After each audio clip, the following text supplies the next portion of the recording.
ఓం నమో వెంకటేశాయ. శ్రీమహాగణాధిపతయే నమః. శ్రీరామకృష్ణగురవే నమః. శృతిస్మృతిపురాణానాం ఆలయం కరుణాలయం నమామి భగవత్పాదశంకరం లోకశంకరం. శంకరులు సిద్ధి పొందడం అనే 8వ అంశంలోకి వస్తున్నాం. శంకర దర్శనంలో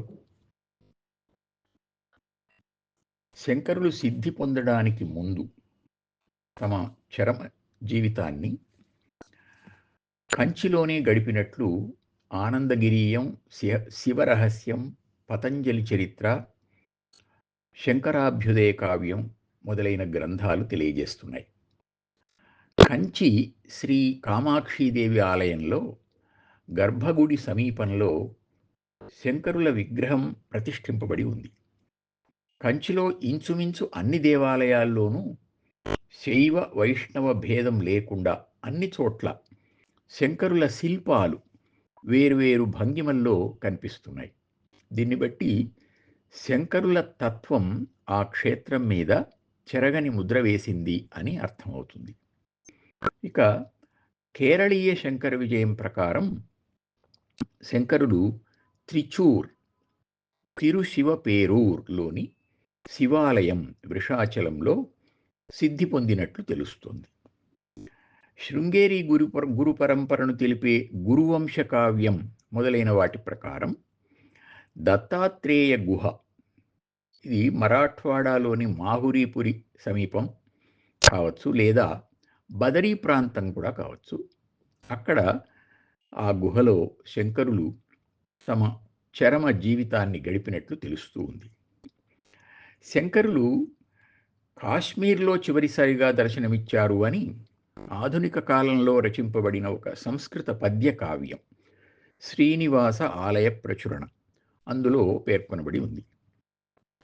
ఇక శంకరులు హిమాలయ పర్వతాల్లో బదరీ, కేదార ప్రాంతంలో బ్రహ్మీభూతులైనట్లు చిద్విలాసీయ, వ్యాసాచలీయ, మాధవీయ, సదానందీయాది గ్రంథాలు తెలుపుతున్నాయి.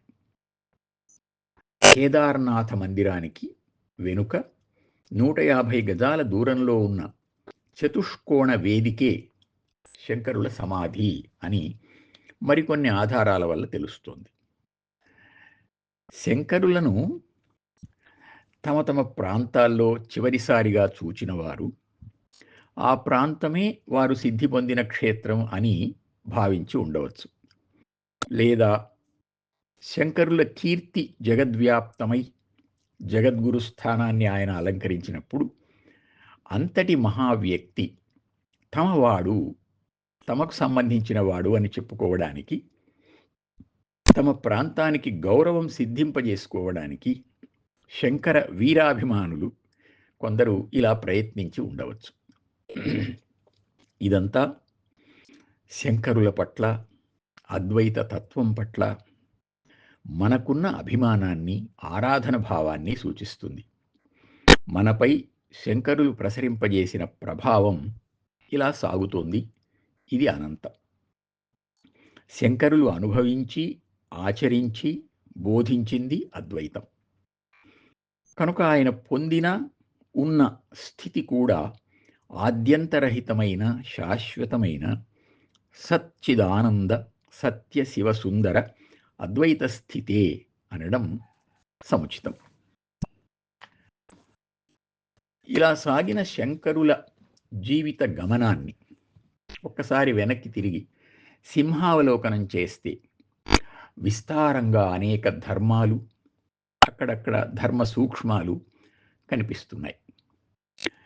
విద్యాభ్యాస కాలంలో గురుకుల వాసం మధుకర వృత్తి, బాల్యంలో ఆయనకు లభించిన, ఆయన అవలంబించిన క్రమశిక్షణను తెలియజేస్తాయి.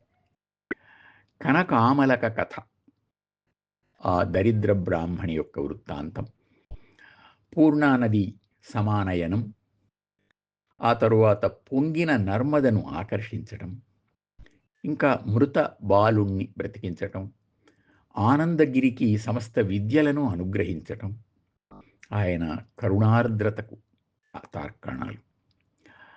రాజ ఆహ్వానాలను తిరస్కరించటం, సన్యాస జీవితాన్ని నిర్ణయించుకోవటం, ప్రతివాదులతో వాదించడం మొదలైన సందర్భాలు ఆయన నిర్భయత్వానికి సాక్ష్యాలు. ఆపత్ సన్యాసం, క్రమ సన్యాసం, గోవింద గురు శుశ్రూష మొదలైనవి ఆయన సంప్రదాయ పరిరక్షణ దృక్పథానికి నిదర్శనాలు. కాశీలో వృద్ధ రూపంలో వచ్చిన వ్యాసుల వారితో తత్వ సంవాదం చేయడం ఆయన సహృదయతకు, వినయానికి ఉదాహరణం. తల్లి రక్షణను జ్ఞాతులకు అప్పగించిన తరువాతనే ఇల్లు వదలడం కర్తవ్య నిర్వహణ పట్ల ఆయనకు గల శ్రద్ధకు ఒక మచ్చు తునక. ఆ తరువాత కూడా ఆయన మొదట మాతృసేవ చేయడం, చివర తల్లికి అంత్యక్రియలు చేయటం ఆయన మాతృభక్తికి, సత్యనిష్టకు పరాకాష్ఠ. ఆ తరువాత జడునిలాగా ఉన్న హస్తామలకునిలో జ్ఞానాన్ని గుర్తించి శిష్యునిగా గ్రహించటం, తదితర శిష్య సంగ్రహణం ఆయన గుణగ్రాహితకు సంకేతాలు. పద్మపాదుల వారికి పంచపాదికను, రాజశేఖరునికి నాటకత్రయాన్ని తిరిగి చెప్పడం, 72 మతాల తత్వాలను గ్రహించి వాటిలోని లోటుపాట్లను గుర్తించి అద్వైత సిద్ధాంత సముద్రంలో వాటిని లీనం చేయడం, వేదాంగాలను తన జిహ్వాగ్రం మీద నర్తింపజేయడం, ప్రస్థానత్రయాది బృహద్ గ్రంథాలకు భాష్యాలు రచించటం మొదలైనవి ఆయన అద్భుత మేధాశక్తికి అక్షర సాక్ష్యాలు. ఇక సాధారణ పాఠకులను, సామాన్య ప్రజలను దృష్టిలో పెట్టుకొని ప్రకరణ గ్రంథాలను, అనేక స్తోత్ర గ్రంథాలను రచించటం, పంచలింగ స్థాపనం చేయడం, పంచాయతన పూజా విధానాన్ని ఏర్పాటు చేయడం, షణ్మత స్థాపనం చేయడం, ఇదంతా భిన్న రుచి కలిగిన లోకం పట్ల ఆయన సానుభూతికి సాక్ష్యాలు. ఆ తర్వాత మనీషా పంచకం, చండాలోస్తు సతుద్విజోస్తు గురురిత్యేషా మనీషా మమ అని కాశీలో చెప్పినటువంటి ఆ శ్లోకాలు, ఆ సన్నివేశం సర్వమానవ సమానత్వానికి, అద్వైత తత్వ సత్యత్వ ప్రకటన కోసం మధ్యార్జున దేవాలయానికి వెళ్ళడం, ఇవన్నీ కూడా ఆయనకు దైవం పట్ల గల విశ్వాసానికి ప్రతీకలు.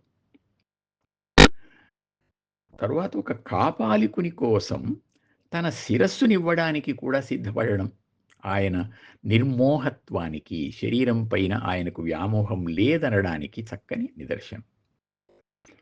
ఇక చివరగా ఆయన సర్వజ్ఞ పీఠాధిరోహణం, అద్వైత తత్వ ఔన్నత్యానికి ఆయన చేసిన గొప్ప సేవ, ఒక విధంగా అద్వైత తత్వానికి ఆయన చేసిన పట్టాభిషేకం అది. ఇవన్నీ ఆయన ధర్మబద్ధంగా చేసిన ధార్మికమైన కార్యక్రమాలు. రామో విగ్రహవాన్ ధర్మ అన్నట్లు శంకరో విగ్రహవాన్ ధర్మ. ఓం నమో వెంకటేశాయ.